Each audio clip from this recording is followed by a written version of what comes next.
On this episode, we're putting two Disney moderate resorts head-to-head in an ultimate showdown as Coronado Springs Resort takes on Caribbean Beach Resort. Today's September 9th, 2025, and this is episode 805 of the Main Street Magic Podcast. Jeremy and Rhonda are more than a little fond of Disney World, so they made this podcast to share it all with you. Reports and resorts, top 10 lists of all sorts, Main Street Magic's bringing it home for you. Hello and welcome to another episode of Main Street Magic. I am your host, Jeremy Stein, and as always, I'm joined by my lovely wife, Rhonda. Hey guys! If you want to be part of the community and join the conversation, get the latest theme park news, as well as live streams from the parks and resorts, head to Facebook and search for the Main Street Magic community and ask to join. Make sure you check us out on the web at mainstmagic.com, as well as follow us on Facebook, Twitter, and Instagram at mainstmagic, and on TikTok at MSM Podcast. Planning a trip to Disneyland or Walt Disney World can be overwhelming and at times just downright frustrating. But don't worry, because Mouse Dining removes the frustration of booking Disney dining reservations, alerting you when they spot availability for your desired restaurant, date, meal, and time. Visit msmfriends.com to use this free service. And don't forget to hit the subscribe button so you can get brand new episodes every Tuesday and Friday. Are you ready for your bucket list trip? Our trusted partner, MEI Travel, will handle the planning so you can focus on the memories. They offer free vacation planning services and have nearly 20 years of experience creating memorable vacations. Visit mainstmagic.com/travel for a fee-free, no-obligation quote today. Well, I hope everybody had a good weekend, and this coming weekend for us is not only the Polynesian stay, which I'm excited about, but it is our daughter's homecoming and our senior. So that's fun. And we're going to be staying at the Polynesian and then coming home for that. Coming home for that. I'm excited about that for the girls. We actually leave tomorrow. Can you believe it? I know. Yeah. We're recording weird? Sunday, but when this comes out on Tuesday, we're leaving on a Wednesday to go down. So we're going to go down there for 3 nights, but we'll be able to tell you all about the new Polynesian Tower, BBC Tower. So very excited for that. We started this new thing right before we hit episode 800. This was something that was recommended by one of our followers on Instagram, and it's this Resort Wars. And so what we're going to do every now and then, we're going to pit 2 resorts kind of head to head in a couple different categories and kind of see which one comes out on top. Last time, if you go to episode 799, just a couple weeks ago, we did Pop Century versus Art of Animation. And kind of surprisingly, I think the winner came out Pop Century. Yeah. Which was a little bit surprising. Yeah, I think so too. So we're going to move up a level. Ooh. And this comes right off of our trip this past weekend, or last weekend, well, 2 weeks, whenever the heck it was, where, we went down for opening of Food and Wine. We stayed at Caribbean Beach Resort. We're going to pit it up against one of our all-time favorites, Coronado Springs. Oh. So, top of your head, which is your favorite? Coronado. We're both going to say Coronado, but let's get into the categories and let's see what actually comes out on top. I'm scared. So a little bit first, we like to do our team introductions. We'll start off with Caribbean Beach Resort. This opened back in 1988. This was Disney's very first moderate resort. We've got over 1,500 rooms. They're spread across all of these Caribbean-style villages. That includes Trinidad, Martinique, Barbados. You have Aruba, Jamaica, and then Old Port Royal is the main central giant hub. Back in 2018... there used to be an old Barbados section, which is now where Riviera sits. Yeah. If you remember the old Caribbean Beach before they did all this, you used to come in the entrance, which I think would be the same now, where you come in basically like for Riviera, and you went to the lobby, which was a standalone building that you actually checked in, and then you got back in your vehicle to drive to kind of what was a little bit more of the main Caribbean. It was almost like it was a guardhouse ahead of the resort, and it had vibes of Old Key West. It was very similar in that, but it wasn't attached to any other major thing the way that every resort we know is. So they blew all that out. Part of Barbados, they did that. They built Riviera. Then they did this huge renovation where they had Old Port Royal now. They opened Sebastian's Bistro in there. We got Banana Cabana and all that type of stuff. Well, first of all, my fondest memory of Caribbean Beach was before all the construction, everything. We were there with the girls. It had to have been before we were maybe pass holders or something. I just remember walking from our room and down to that main area where the lobby and everything was, and the girls got their hair wraps. Oh yeah. And we got great pictures from the pool right there. Which stayed in place, and they built around it. Yes. But do you remember that when they tore everything down, they were rebuilding, and we visited, and they had those giant tents set up, and that was their food court. I do. And yes, I do remember that. It was nuts. Like obviously, Disney's not going to go through a renovation or a refurb like this and close an entire resort, but that's one maybe they should have.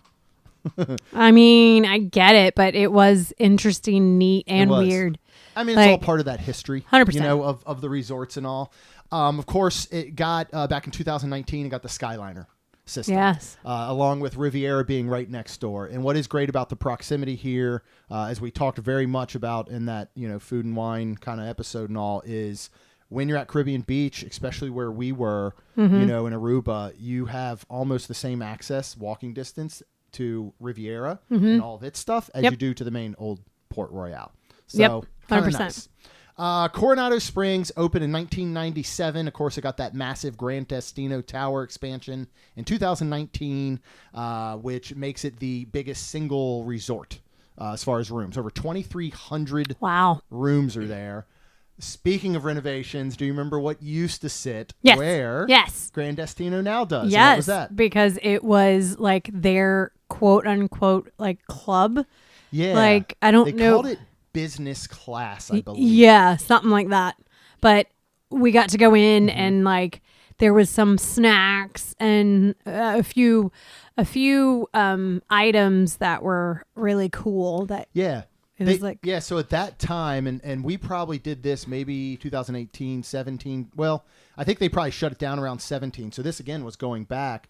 My friend Christina and her family were staying at Coronado, and we actually switched, I think, from wherever we were to there. And then we found out you could do this business kind of upgrade. It was $35 a night extra. And that gave you access to this room that was kind of like a happy hour. Yeah. Like Ronna said, they had snacks and stuff, but they had beer, wine that was included, sodas for the kids. And so we went and did that. And it was a cool addition at that time because it's the only moderate with a convention center. Right. And so they needed something like that at that time for the business folks that were coming in. Right. You didn't have Toledo to go to. You didn't have Three Bridges. Right. You had just like Maya Grill and a couple of those other restaurants that are still there now. So let's go ahead into our rounds or our categories. And we're going to start with the first round, which is theming and atmosphere. This fits Coronado Springs, kind of their Spanish, Mexican, Southwestern American influences, Caribbean Beach with that Caribbean vibe. For you, the theming, the atmosphere, which one kind of takes the cake and wins this category? I would say Coronado, I think because of the real like Spanish, Mexican style. Like I love walking and seeing all of the plants, like cactuses and things that I'm like shocked, I think, that is on Disney property. But it's just super cool. Yeah. And I just think... I don't know. I just love the style of the, all the rooms like outside. I know they're, not colorful like Caribbean, but I don't know. I just think I like that feel of the Spanish Mexican, desert style. Yeah. Like the rocks. Like, I don't know. I just. Funny enough, I'll agree with you, even though I think the theming and atmosphere at Caribbean Beach is incredible. And this past weekend, I really felt it because you truly feel like you are in the Caribbean. I mean, you really, really do. But I also look at, we live in St. Augustine, tons of Spanish influence and all. So some of that kind of translates into a Coronado. But at the same time, maybe that's why we feel like we're at home sometimes. And maybe. Yeah. And that's what I'm wondering, because as much as I do love that Caribbean feel and all, we being in Florida, we kind of get that everywhere. You know, not necessarily exactly the Caribbean vibe, but come on, we can drive down to the Keys. We can go to even the Gulf Coast has a lot of that vibe. There's plenty of places that we can go to the beaches here within 30 minutes that are in those same colors, that have that same feel with, you know, like tiki roofs. I mean, we can go to the Conch House, which screams Caribbean, you know, this restaurant right down on the water near us. And so to me, I love that vibe, and I love the way it feels there. It's very chill. It's relaxed, but I feel like it's something I can get more often than not closer to home. And the Spanish influence and all, I think that goes into Coronado. It's not the same that we have here in, you know, the oldest city in America. Right. It reminds me more of like a Mexico, like desert area. Yeah. Arizona. Right. It's something we don't get. Correct. So I think maybe that is why we love it so much. And it's hard, I think, for both of us through this whole thing, and we'll do our best to not let nostalgia and moments and the fact that Coronado is somewhere we've stayed at probably more than any other Disney property, maybe competing probably with Fort Wilderness in all the times and ways we've stayed there. You know, I mean, it's just like, I think Coronado, you know, when we became pass holders after we stayed, you and I, that first time on a moderate at French Quarter, and we're like, man, it's really more than just parks. There have these resorts. I think Coronado was the first resort we truly felt that, like, we can come here for 3 or 4 days and we could not leave property, and this is home to us. So I think Coronado, probably for both of us, it just takes that extra edge because of that. So let's move on next now to rooms in comfort. Not only comfort, but stylings and decor and all. You know, we're looking back from this soft refurbs in the 2018, 2019s over at Caribbean Beach. Trinidad got all new rooms. They did away with the pirate rooms that so many people did used to love, but they were tight.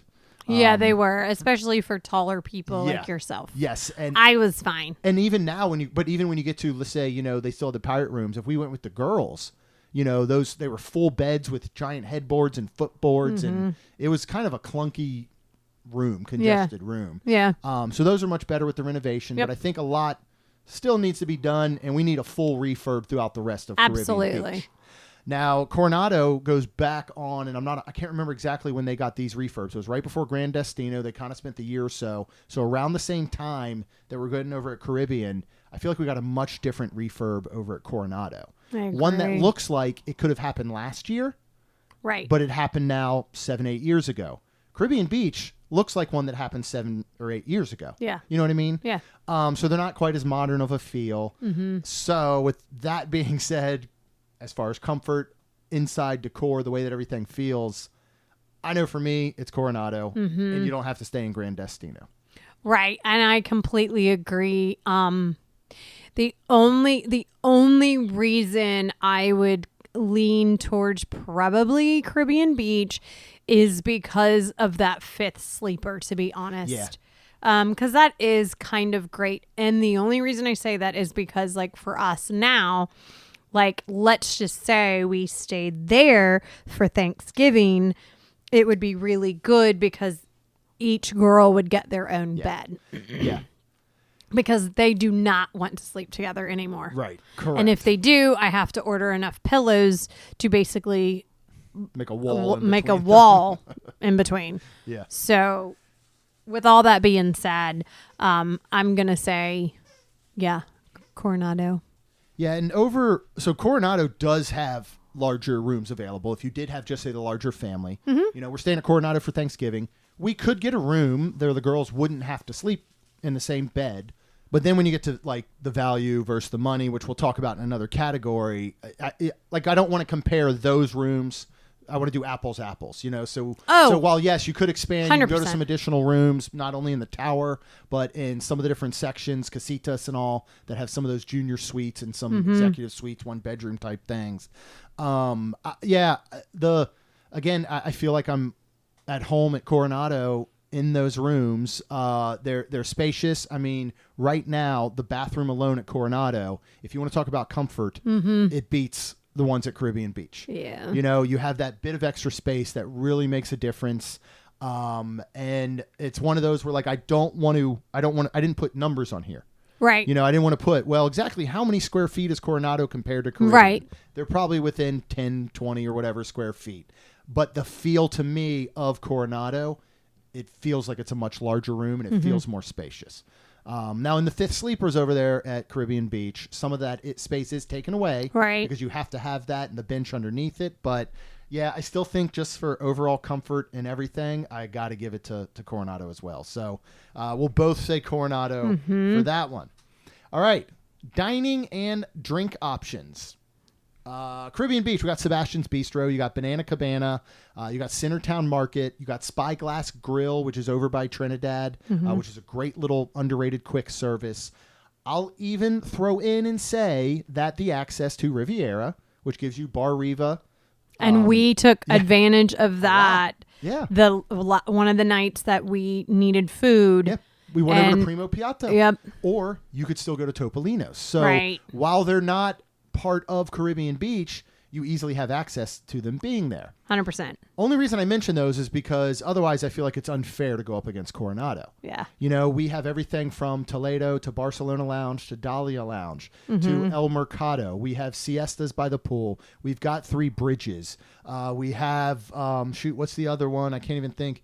The bar that's right there, Lagunas, right? That's the kind of bar right there at one of the entrances between. But there's no food. No, there's no food there. But you know, you have so many different dining locations. You have really good ones. Maya Grill, you know, as well, another sit-down restaurant. So I think when you try and put those two together, it's kind of crazy. But which one would you give the edge to based on all of that? I know it's so hard. I'll throw in another one. Just 3 Bridges is open until midnight. I know. So, kind of helps a little bit. Yeah, I mean, even being at Caribbean this last time, I mean, we didn't eat at Sebastian's Bistro, but we did eat a little bit at Banana Cabana when we were sitting there at the pool bar.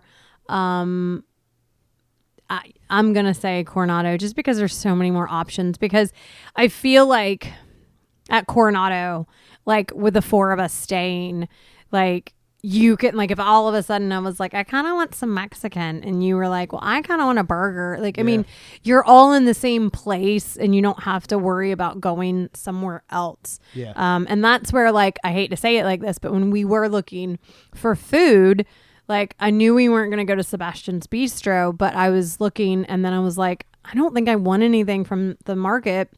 So I ended up going over to Bar Riva, like, and knowing that we could order from Primo Piatto. Thank you.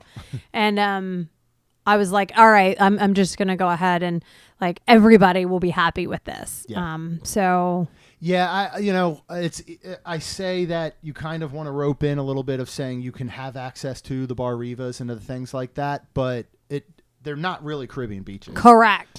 So if you really do want to look at what has the most options and the best variety, it certainly is Coronado. Yeah. I can give a little bit of edge if you want to count in things like Topolino's, because I think it's great. You can go sit at the bar there and eat their full menu. I wish that was an option. I know Dahlia is technically kind of like Toledo's bar. I wish you could sit at Dahlia maybe and get a full Toledo menu. That would be kind of cool, but they certainly have a lot of their own good food. 3 Bridges is up there with one of our favorite spots on property. It's constantly evolving and changing. Yep, and it's always good. Siestas is one of the better pool bars, I think. The food's good there too. We've had food there. Food there has always been good there. Maya Grill, before all these other restaurants opened, we ate at Maya Grill a half a dozen times. Yep, we sure did. Before Gran Destino and all opened, because it actually is really good. Nobody really talks much about it. And Dahlia is extremely incredible as well up there. So I'd have to give, I think, the nod to Coronado as well. And then I hate to say it too, but in Gran Destino, like, the coffee that Barcelona Lounge, and it's like, you can't get coffee like that really anywhere else either. And they even have some great quick service bites now that you can grab and everything from there. So if you really want to include all that Riviera has to offer in Caribbean Beach, then they probably edge out a little bit. Again, like you said, it's great that it's there, but it's not part of Caribbean Beach. So, I mean, if it was still part of Caribbean Beach, which was, you said, the old Barbados or something, then, I mean, unfortunately, Caribbean would be winning, but... Yeah. And it's not even a Port Orleans, Riverside, French Quarter type of relationship, technically, even though sometimes it feels like it. Correct. So we're going to go again. We're going to give CSR, a good old Coronado Springs Resort. And I swear this is a fair fight. We're talking it out. And I said on the last episode how much I loved Caribbean Beach. Yeah. Absolutely loved it. All right, let's move to transportation and park proximity, which without a doubt, we know that Caribbean Beach is going to take it because the Skyliner is an absolute game changer. 100%. Coronado's biggest fault is its transportation. Not only because it's a large resort that has to make multiple stops, much like a Caribbean Beach or Riverside and Old Key West and stuff like that, but it's its only mode of transportation is the buses. Correct. Its location is more located towards an animal kingdom. So even if you're driving, you're a little bit further than most stuff, correct? Than you would be at a Caribbean Beach, where even if you decided to drive at Caribbean Beach for whatever reason, you're right by Epcot. You're right by Hollywood Studios. You're not far down the road, right, from Springs. Oh, yeah. You're right down the road from Springs. So the location is so much more accessible, even if you're driving. Yeah. But now you also have a Skyliner, I think, to add to it, right? Yeah, where you don't have to drive. Yeah. With Coronado, you would probably want to drive more. Yeah. It is a central location more for Epcot and Hollywood, but obviously the furthest from Magic and a lot closer. It's the closest, obviously, to Animal Kingdom. Right. So, but yeah, and where is Caribbean Beach is huge, and it does have a lot of bus stops for the internal bus. Depending on where you're staying is huge too, because of where we were. We didn't have to take any internal buses, which was wonderful. No. Yeah. Yeah. So, and that's going, I know we keep roping Riviera into this a lot, but the Riviera Skyliner station can be just as accessible to parts of Caribbean Beach as the Caribbean Beach hub. Right. You know, and we find a lot of time. Actually, you put it the perfect way. When we're on property at Coronado, we're going to drive to every park but Magic Kingdom just because it's a pain to drive there and park. Yep.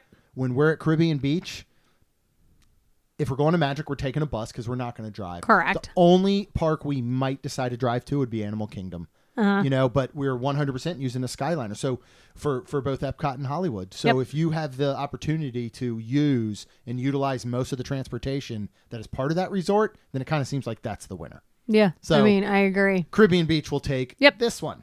Okay, let's go on to recreation and amenities. You've got the dig site pool at Coronado. You've got a nice big Mayan temple with a slide that comes down. Right there is that Siestas Cantina. You have arcade. You have a kid's playground. You have, you know, like everywhere else as far as some of those amenities go, I guess, or recreation stuff, you know, you have the poolside activities. They're going to be pretty equal, both being at moderates. So those types of things. You have movies under the stars. You know, the main advantage that Coronado always had was its spa, which is never reopened. So that one kind of doesn't even count anymore. Over at Caribbean, we have the Fuentes del Morro pool. It's that Spanish fort design. It's got an incredible little play area for kids. You got Banana Cabana as the pool bar.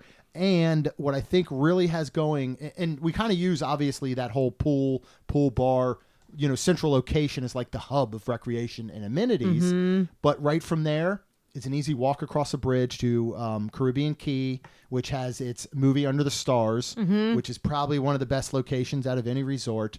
And what I think is awesome, too, is you're just a stone's throw from walking into Old Port Royale and also having access to Centertown Market. So it feels like one more of almost like an all-inclusive hub that you would find in an actual resort in the Caribbean. You know what I mean? So with that being said, recreation amenities, which hotel wins for you?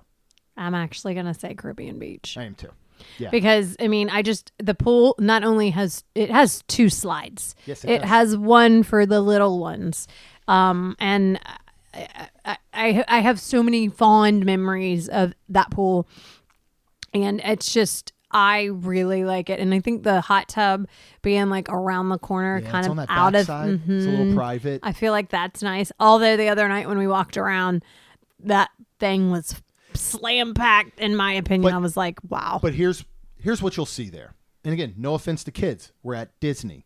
Right. A hot tub sometimes, though, at maybe 9, 10 o'clock at night, isn't always the best spot for your 8-year-old to be them 100%. there by themselves. Well, maybe you're in the pool or you're in your chair and you can see them. What's kind of nice about being it on that backside is it is a little bit secluded, where unless a parent is sitting back in that area, they're not going to be like, hey, just why don't you go play in the hot tub and get out of my Right. hair?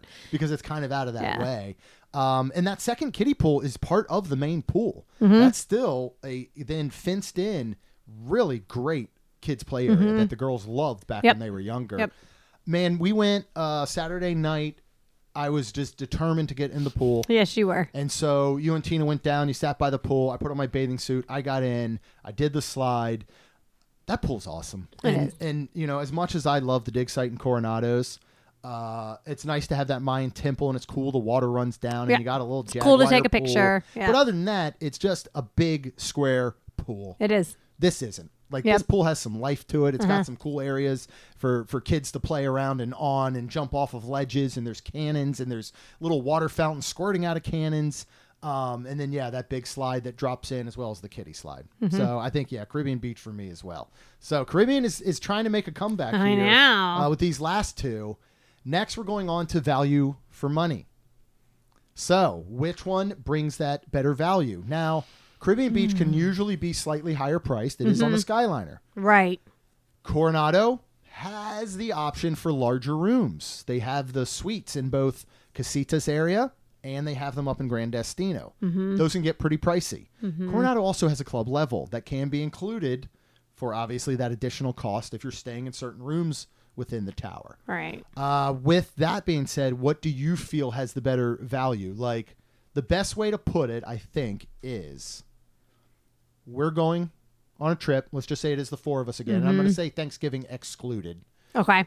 The four of us are going to go on a trip next summer. We're taking the girls, and it actually is just the four of us, believe it or not. But we're going down for 3 or 4 nights, and we're going to do the parks. We're going to do all 4 parks. We're going to kind of do a vacation like a family would to Disney, a normal family.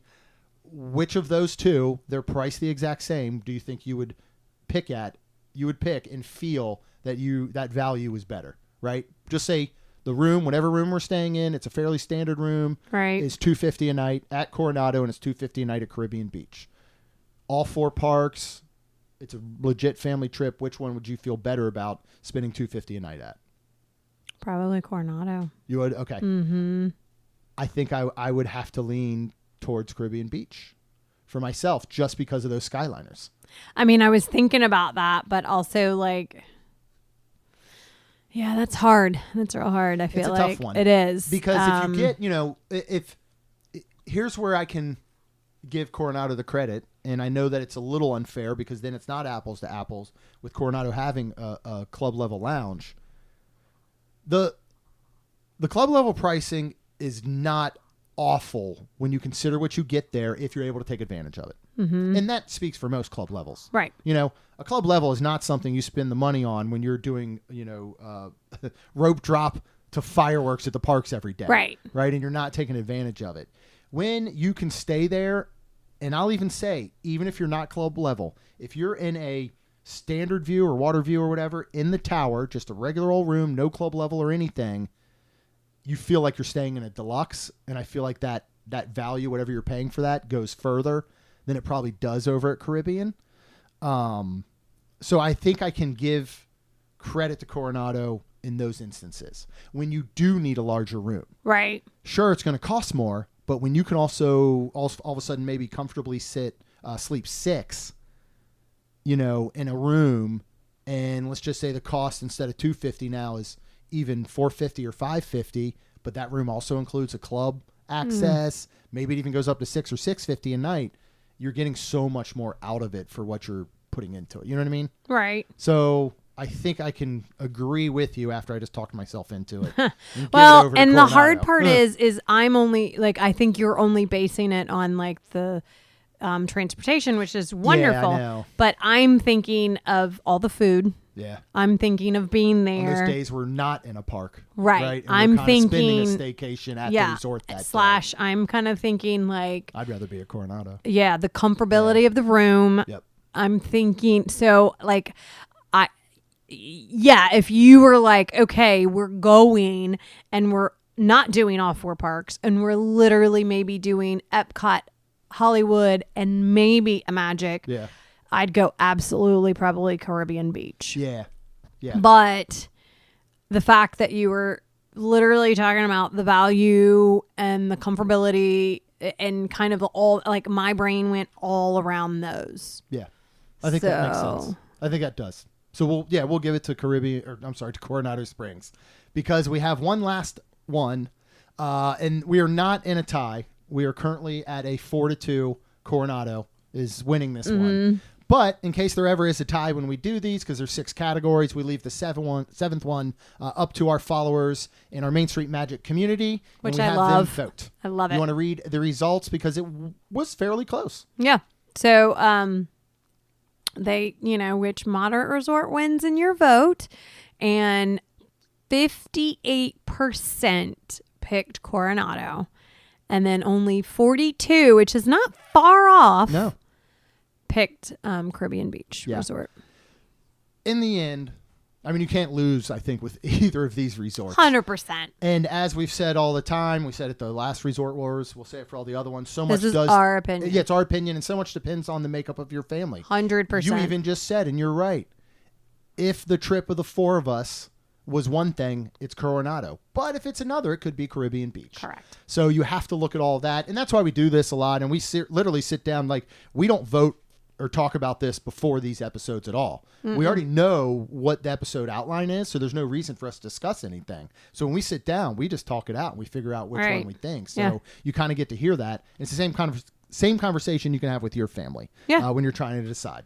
So thank you guys again for listening. We truly appreciate it. Of course, if you want all these episodes coming up, which will include our stay at the Poly Tower, we purchased our tickets for Mickey's Not So Scary. We'll be doing on October 2nd. Thanks to our wonderful travel advisor, Amy, with MEI Travel. Thank you, Amy. You want to go ahead and subscribe, of course, get brand new episodes every single Tuesday and Friday. Then if you go out to mainstmagic.com, scroll down a little bit, and you will see where you can sign up for our email list. Please do that. We got a lot of cool announcements coming up very, very soon, and you won't want to miss them. And then finally, you're already on the internet. You might as well go out and leave us a rating and review, because it helps our show grow. That's all we've got. We'll see you real soon. Jeremy and Rhonda are more than a little fond of Disney World, so they made this podcast to share it all with you. Reports and resorts, top 10 lists of all sorts, Main Street Magic's bringing it home for you.